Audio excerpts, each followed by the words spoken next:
Comenzamos el tema 1, la célula, unidad de vida. Os habla Jesús Quidiello Poveda, vuestro profesor de Biología y Geología del Colegio Nuestra Señora del Rosario.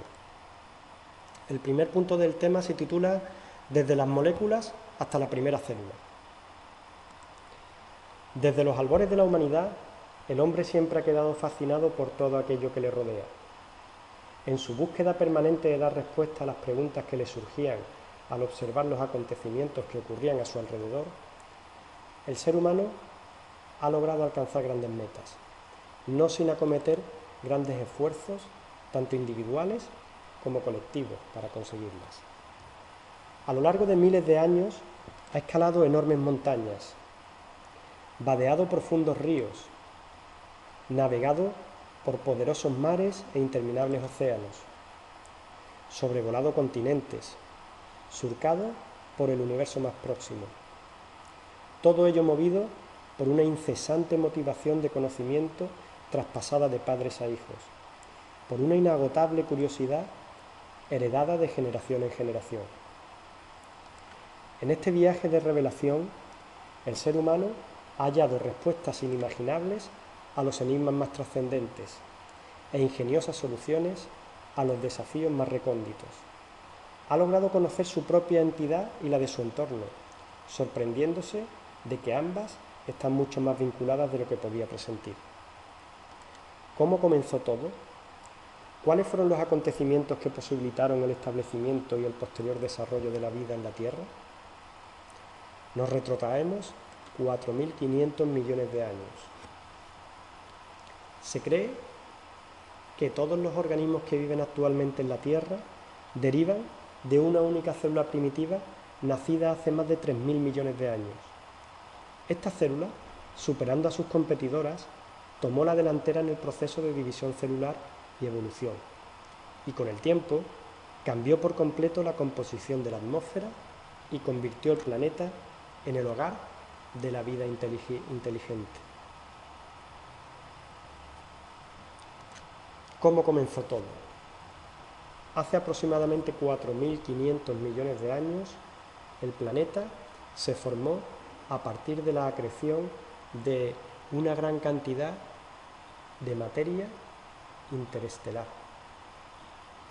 Debemos de tener también en cuenta que las condiciones que existían antes de la aparición de los seres vivos sobre la Tierra eran evidentemente muy diferentes de las actuales. La composición de la atmósfera primitiva de la Tierra era muy distinta de la que gozamos hoy en día. Se piensa que estaba formada fundamentalmente por una mezcla de metano, amoníaco, hidrógeno y vapor de agua. Al no haber oxígeno, la atmósfera no era oxidante como la actual, sino reductora, y la falta de ozono hacía posible que los rayos ultravioletas pudiesen atravesarla. ¿Es necesaria una atmósfera sin oxígeno para que aparezca la vida? La respuesta parece ser que sí. Las sustancias químicas biológicas necesarias para el origen de la vida se oxidarían si se dejasen solas, de la misma manera que un pedazo de hierro se enmohece si se deja sin protección en nuestra atmósfera. La oxidación de estas sustancias químicas las descompone y las inutiliza para la evolución posterior de la vida.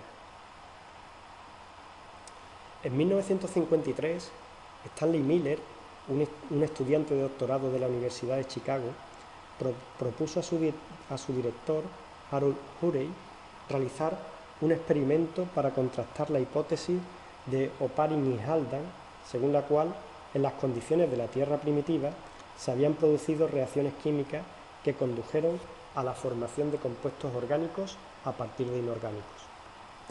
Posteriormente originaron las primeras formas de vida. Urey pensaba que los resultados no serían concluyentes, pero finalmente aceptó la propuesta de Miller.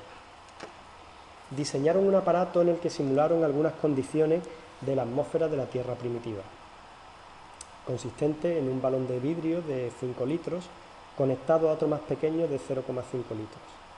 En el primero introdujeron una mezcla formada por hidrógeno, amoníaco, metano y agua. En el matraz mayor situaron unos electrodos y sometieron la mezcla a una serie de descargas eléctricas. La mezcla de gases era posteriormente introducida en el matraz pequeño que contenía agua hirviendo. Todo ello intentando simular las condiciones primitivas de la atmósfera terrestre. Las sustancias que se formaban en el matraz grande se disolvían en el agua del pequeño y los gases que aún no habían reaccionado se volvían al matraz grande por medio de un circuito cerrado. Al cabo de unos días, Miller analizó el contenido de agua del recipiente menor y encontró una gran variedad de compuestos orgánicos, y entre ellos descubrió los 20 aminoácidos que forman las proteínas. Las radiaciones solares y las descargas eléctricas proporcionaron, por tanto, la energía suficiente para que los componentes de la atmósfera reaccionasen y se formasen compuestos orgánicos sencillos como los que ahora forman los principales compuestos de todos los seres vivos. Se formaron así azúcares, grasas simples, aminoácidos y otras moléculas sencillas que reaccionaron entre sí para dar lugar a moléculas más complejas, como los nucleótidos.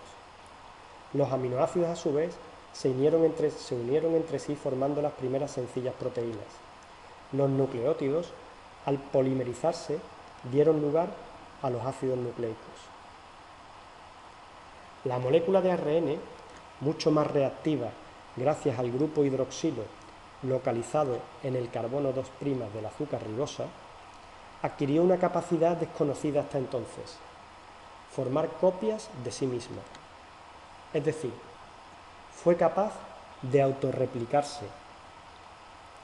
Hace entre 3,5 y 4.000 millones de años, en algún lugar de la Tierra, estos ARN replicantes compitieron por los materiales precursores disponibles para construir copias de ellos mismos. El éxito de cada uno de ellos dependía de la exactitud y rapidez con que se producían las copias. La evolución a nivel molecular había comenzado. Pronto empezaron a cooperar entre sí y fueron capaces de crear una maquinaria para unir aminoácidos en un orden prefijado, formando unas moléculas muy versátiles, capaces de realizar multitud de tareas gracias a su elevado nivel de organización estructural. Se habían creado las primeras grandes y poderosas proteínas, que con el tiempo serían capaces de catalizar innumerables reacciones biológicas, reconocer señales químicas, transportar protones, electrones, oxígeno, defendernos de grandes patógenos, permitir el movimiento y un largo etcétera.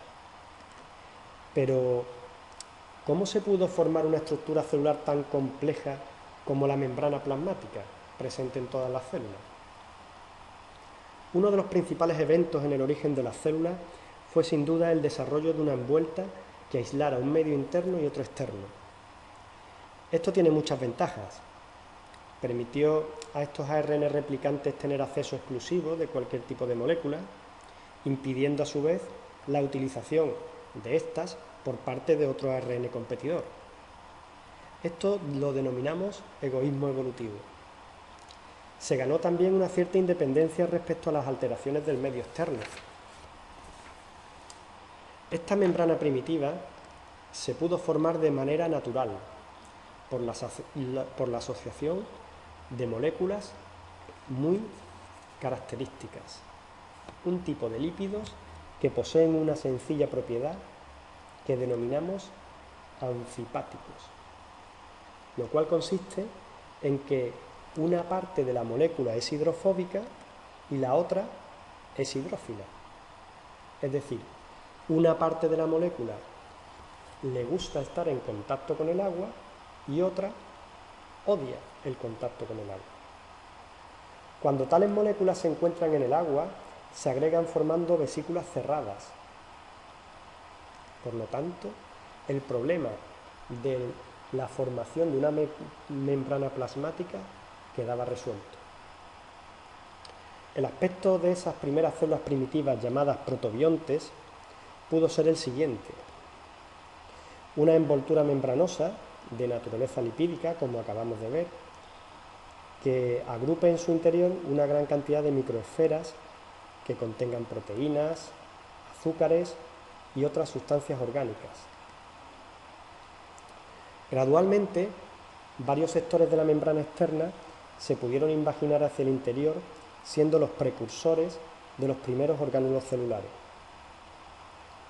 Desde finales del último siglo, muchos científicos han estado considerando que el ácido ribonucleico, el ARN, fue el primer ácido nucleico en los protobiontes, en lugar del ADN. Porque, al contrario que el ARN, el ADN es inestable a temperaturas muy altas. Además, la molécula de ARN es más reactiva, descubriéndose recientemente moléculas de ARN con capacidad catalítica, es decir, con capacidad de provocar y dirigir determinadas reacciones químicas. Y hemos terminado el punto 1, seguiremos con el punto 2 en un próximo vídeo.